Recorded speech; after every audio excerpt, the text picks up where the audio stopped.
Welcome to Techtastic, the podcast that explores the cutting-edge world of technology and its impact on society. New breakthroughs and developments are revolutionizing the world around us, presenting exciting opportunities as well as complex challenges.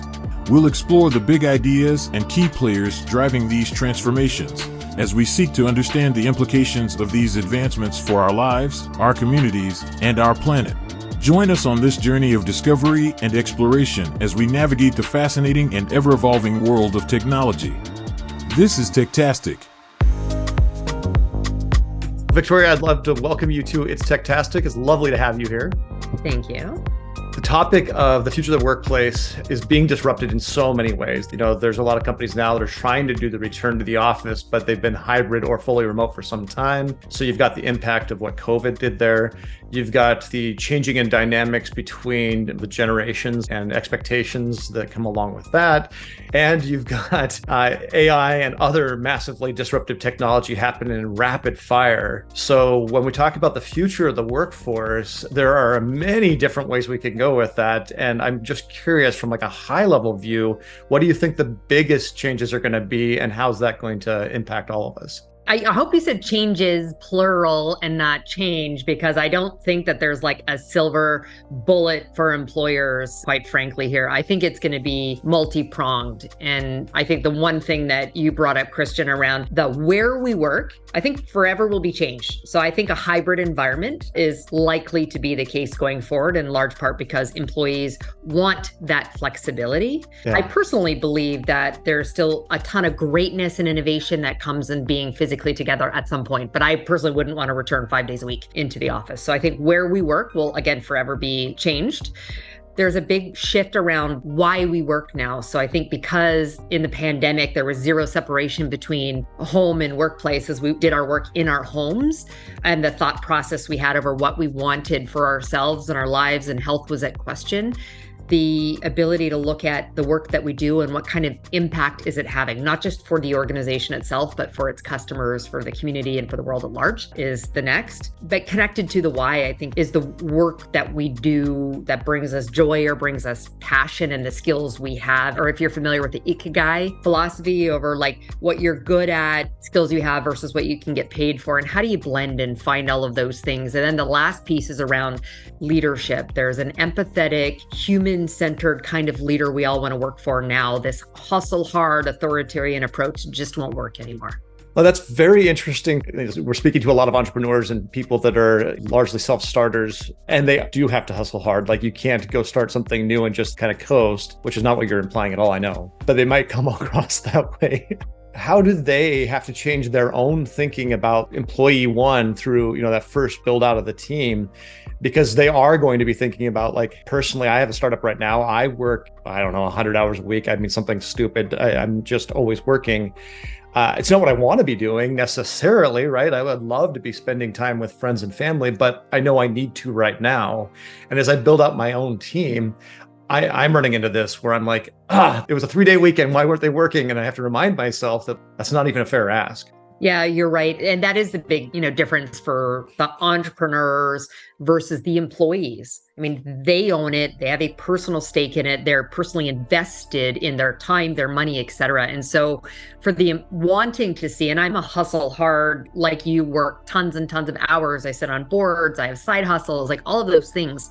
But when it comes to employees, it goes back to a couple of the things I just said. Finding a way to take the work that they do and connect it to impact, so they personally feel driven to want to do more, to potentially hustle as maybe not as hard, but harder than, that 40-hour work week that they're paid for.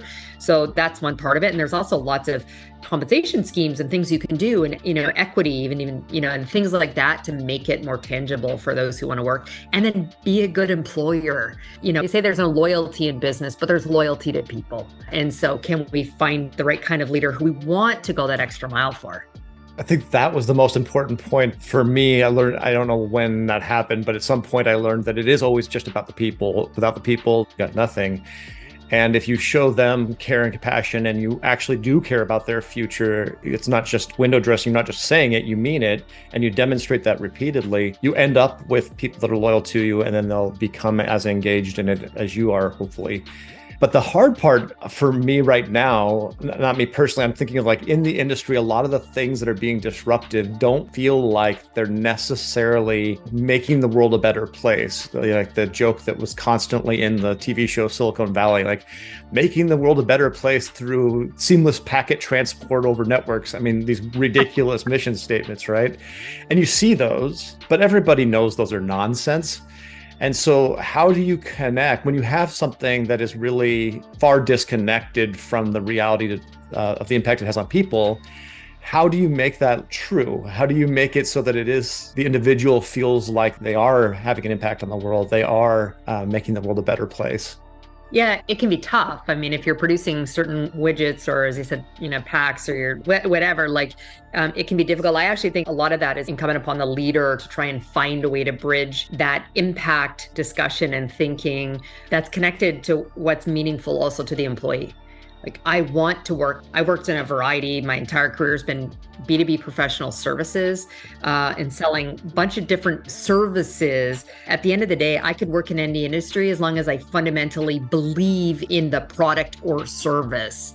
One, and then two, do I think my company's doing good? And so I think there's a way to bring that back down. Maybe you're processing, invoices. Okay, that's important because that's how the company gets paid. But you just need to figure out what is that thing that's critically important to the business and therefore all of the other employees you're working with. Or maybe it's just one cog in this big thing that's going to be delivered, and that's pretty meaningful for whatever. So I just think we need to try and break it down into bite-sized chunks, but also connect it in a way that's personal to the individual. You have to believe it yourself. You have to believe in the mission yourself and understand why would you as a leader be involved in something that you didn't think was transformative, helpful, and empowering in some way. So you've got to believe it yourself. And then it should be easy to translate that to everybody else that's impacting it. Here's how what you're doing. You're working on that packet transport piece. But without that, this person doesn't get the message and they might not find out about their grandmother's birthday or you try to make it truly personable with real world examples like, hey, remember that time when this occurred? And so you try to connect it, but it's only because you believed it. And if you don't believe it, you probably shouldn't be there as a leader to start with. I agree completely. I'm Generation X, and that I think that I was raised to be very, very cynical.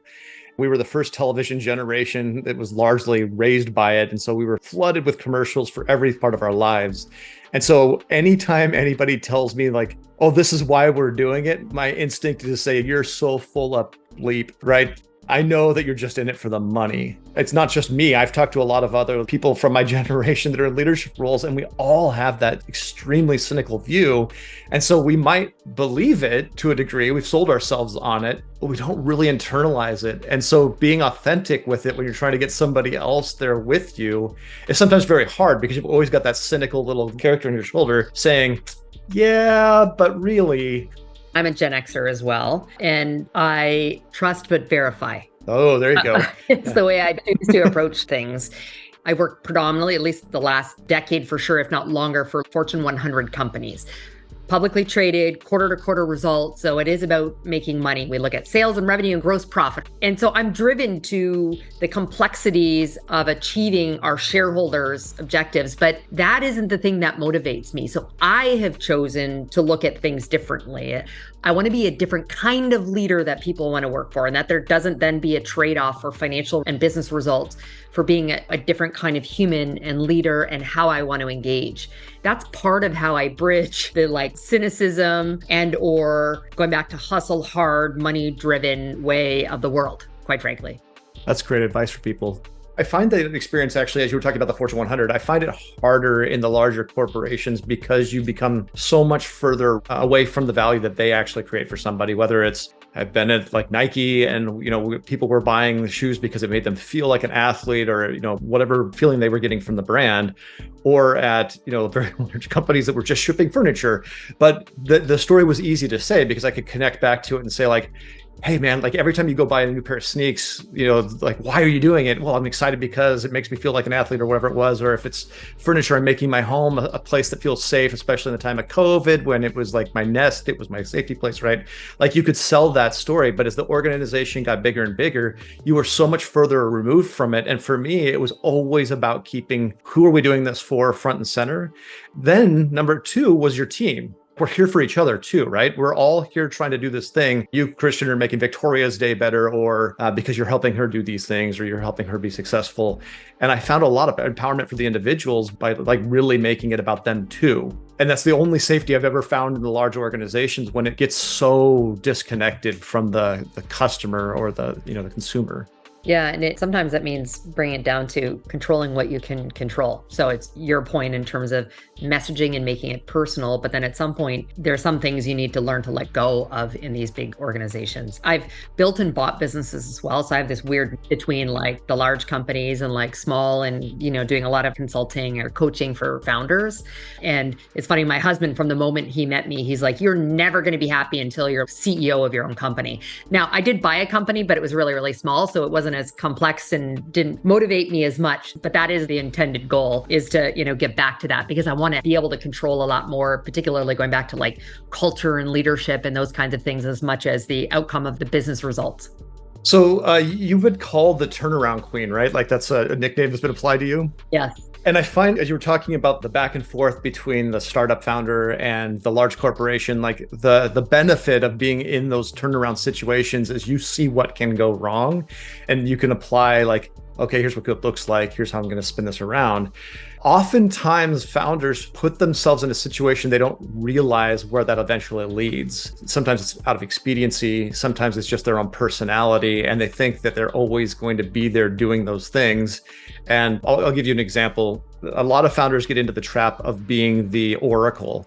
Like if they're not there to answer something, the organization can't move forward. And when you're a small team of 8 people, no problem, that works. I mean, it sucks, but it works. When you're a team of 8,000 people, it can't possibly work.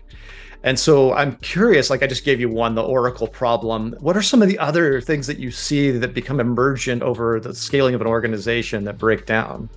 Well, I think in part because many entrepreneurs, when they're starting, they're limited by cash and cash flow. And so they tend to do a lot themselves. But we're not good at all things. And so learning to recognize that and to delegate, outsource, barter, even if you have to, if again, there's not a lot of capital there to do it, to the people who have the experience and can draw upon a history to be able to go, I've seen this in the past, it didn't work out well. And so I think that's one way. And the other is find your personal board of directors, if you will, that you can work with to consult, who again have that experience. So for entrepreneurs, something like EO, Entrepreneurs Organization, where you all come together and you can start to share much more openly, whether it's in similar industries. Everyone's the entrepreneur, so I was going to say function, but that wouldn't be the case. But come together and ask for help. Like I was an early executive, and so I think I was fearful to say, I don't know what I don't know, because I didn't want to show that vulnerability. But I can tell you now, Christian, like hand up regularly, go, I don't know what I don't know, and I'm going to ask for help. But it took a lot of years of gaining confidence in myself and the stuff I did know to go, I'm a flawed human who doesn't know it all, and I'm going to have to go get help. And that's such an empowering thing for your team to hear too, because otherwise you could create a situation in which you become that oracle of your team problem yourself, where you're like, everybody come to me, look for the answers. It's the teach a person to fish versus fishing for them. If you're always giving them the answers, they never learn how to find them on their own. So I love that advice. For me, I've always talked about teams, individuals having scale ability themselves. And there's a transition from being an individual contributor to being a team lead, where you've got a small team that you're responsible for. But when you become a manager, director, VP, SVP, senior executive, every time you're doing that, there's a whole new set of skills you have to learn, because your communication methodology, your, relying on personal relationships, like in the way that those have to be managed, all of it changes. In the technology space, we don't do much with that. We don't train people on being good leaders and being good humans, which is really the same thing. I'm always looking for more advice to give them. One of the things that you said in there really was one of those transformative moments, was like, stop being the expert, open yourself up and be vulnerable and say, I don't know. And that's the moment when you'll actually start the process of becoming a good leader.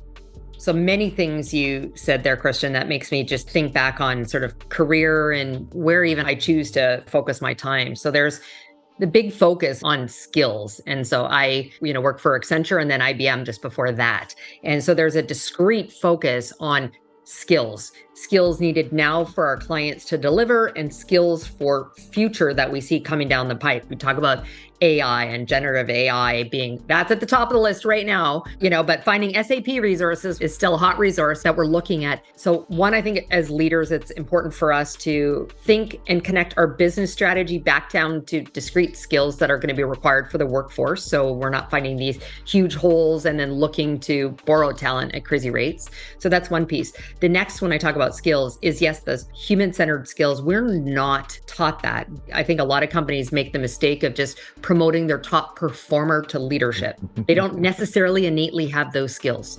Doesn't mean they can't be successful, but what are we doing to give them those skills and educate? And so that's a big gap in many. Yeah, and I would argue that's the last person you should promote, because you want the expert doing the thing that they're expert at. You want to find somebody that has expertise in, like, maybe in the team, they're the one that was the cheerleader during planning processes. They were the one getting everybody excited about the next moment, right? They are showing the skills and the abilities to be a good leader, not just a good technologist or a good function, right? Yeah, exactly.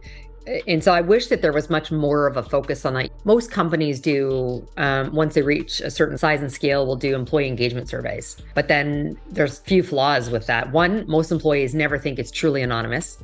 So they generally give really honest feedback unless they're totally pissed and they're like basically out the door already. And two, we're just not actually asking the right questions. And whether that's because I see it for a whole host of reasons. We're trying to keep the survey short so people complete it. We get as many responses as possible. We don't know that there's a problem and therefore what questions we should be asking. And last, we don't actually want to know the responses. We're afraid of what we're going to hear or the fact that we're going to need to take action against that and do some education, maybe some performance management, maybe moving some people out of the organization. Victoria, it was lovely having you on the show. If somebody wanted to learn more, they wanted to connect with you, if they wanted to start developing as a leader, where would you send them? Well, you can connect with me on victoria-pelletier.com. That's my landing page for all things thought leadership, booking me as a speaker, et cetera. And then if you want to connect with me through whatever your chosen social media platform of choice is from there, other than like TikTok and Snapchat, my younger one tells me I'm old, therefore is my Gen X coming out, that I'm not on those. But all the other ones, LinkedIn, Insta, Facebook, they can find me there and connect with me from there. Fantastic. Thank you so much for being on the show. It was lovely chatting with you. And that's a wrap for this episode of Techtastic. I want to thank you personally for joining us, and we'll see you next time. Until then, keep exploring and stay curious.